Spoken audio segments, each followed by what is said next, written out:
Hi guys, welcome back to my channel. Apologies, it's been a while. There's been a lot going on. I've been in hospital. I've had nothing but trouble since before Christmas.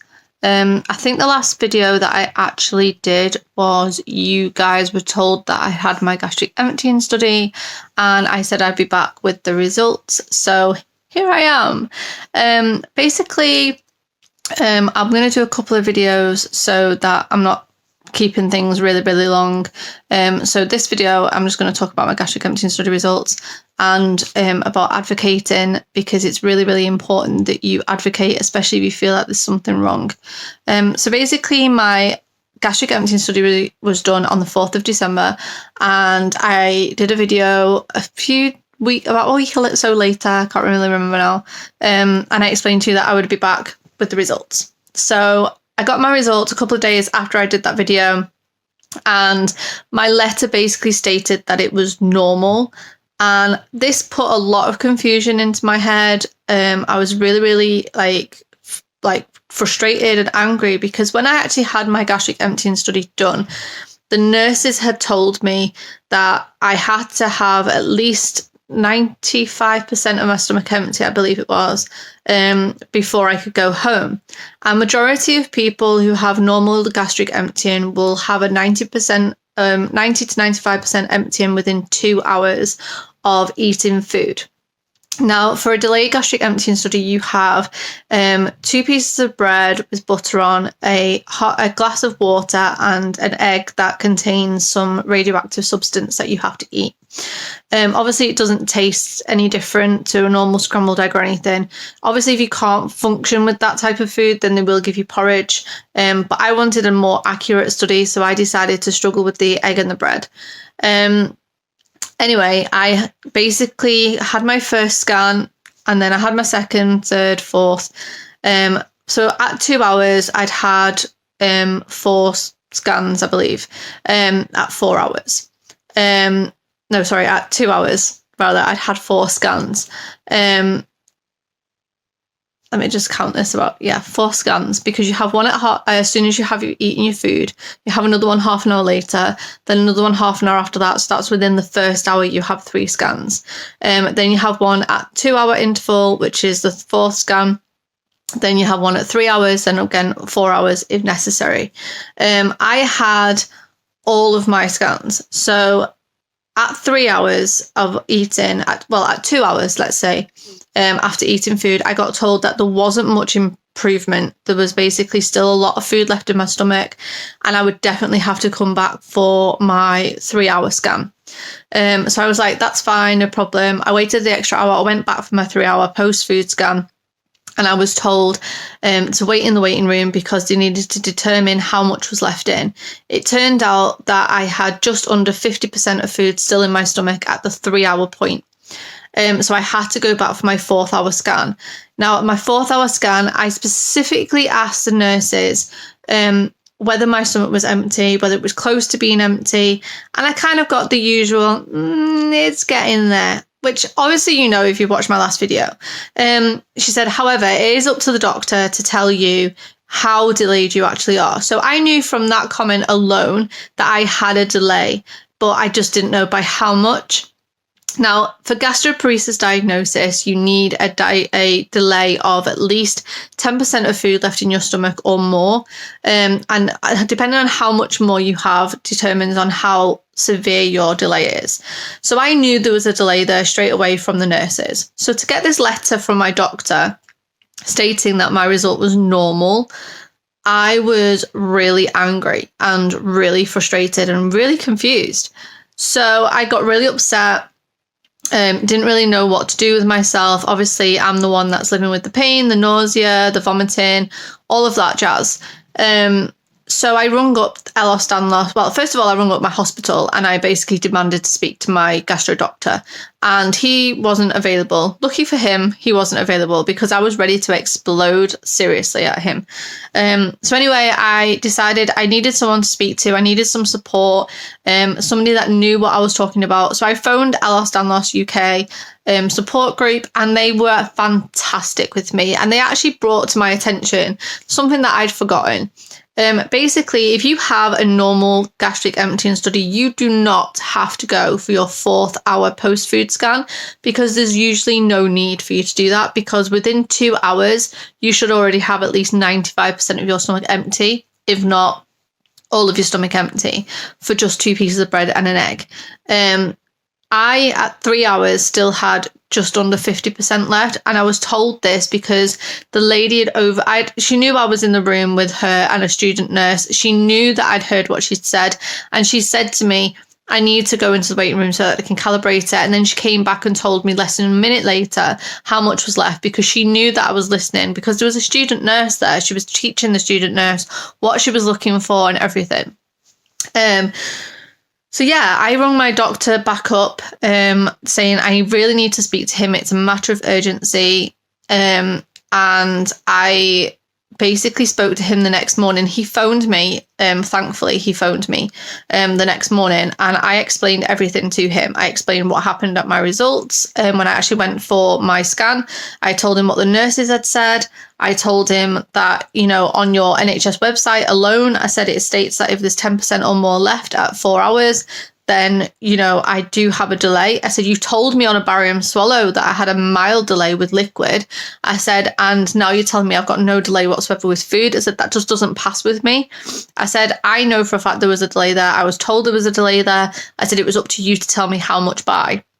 I asked him specifically how much was left in my stomach at 4 hours. And he told me he did not have the numbers in front of him. He didn't know what percentages were there at what stages. And I said to him, well, this is what the nurses told me, so you can understand the confusion. I need to know what's going on. He explained to me that a barium swallow is only a mild test, so therefore that's why they sent me for the delayed gastric emptying study, for a more formal test to determine exactly whether I did have a delay or not. And I said, well, that's rubbish, because obviously barium swallows do with liquid and a delayed emptying study deals with solids. I said, I can't have a delay with liquids and then not have a delay with solids, because liquids empty quicker than solids. So that was my first argument. My second argument was obviously the fact that I'd had to stay for my 4th hour post-food scan. And then my third argument was basically a case of, well, I was told this, so you need to go and check it out. So anyway, he basically told me, like I said, he didn't have the numbers in front of him. But he said that for argument's sake, he would actually go and re-look into it, speak to the nurses that were involved, and speak to the radiologist who'd given him the report. About 2 weeks later, I got a letter. My letter stated that my gastric emptying study was indeed delayed. The radiologist had been made aware of this at the time. However, for some strange, bizarre reason, he had messed up my results and mixed them up, and basically wrote down that they were normal, even though that they weren't. Now, I was told when I spoke to my gastric doctor that he was going to send me the reports out for both of the reports out, so that I had them to hand.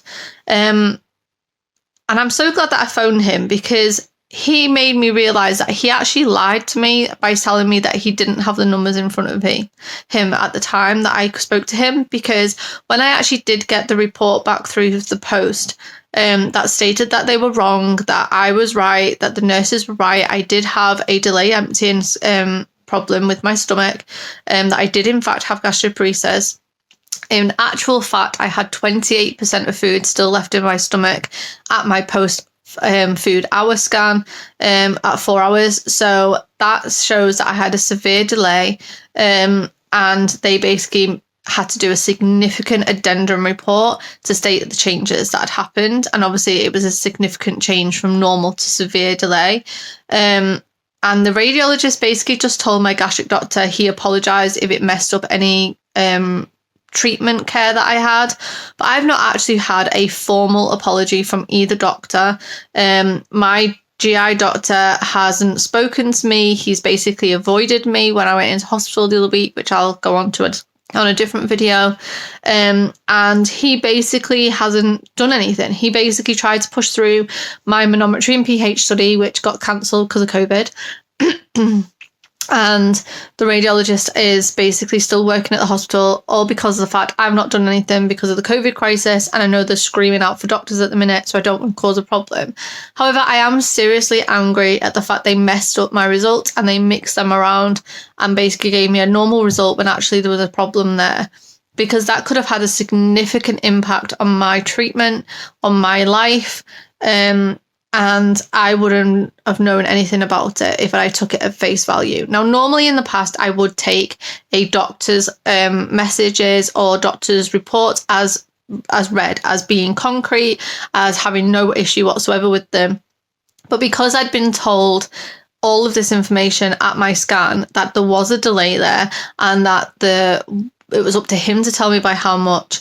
And then for him to tell me, because obviously I got the report, like I said, and on the report it had the initial report on it, and it had the new report on it to state the significant changes. And on both reports are the numbers of what was in my stomach at particular moments of that scan. So my GI doctor had the numbers in front of him, and it was only after I pointed out to him that only if you have 10% or more are you classed as having a delay. I think he's looked at that number and gone, she's got over 10% there, so I have to look into this. And he's basically gone and looked into it, and it's come back as a significant change. So if you feel like there is something completely wrong with your results or with the way you're getting tested, or that you don't believe what they're telling you, or you know for a fact there's something extremely wrong with your body and you know that, please fight for it, because if you don't, then you're going to end up in a worse off position. I'm fighting with my gastric doctor. I've fought for months for him to even listen to me. He finally listened to me about this report, and I managed to get the right answers.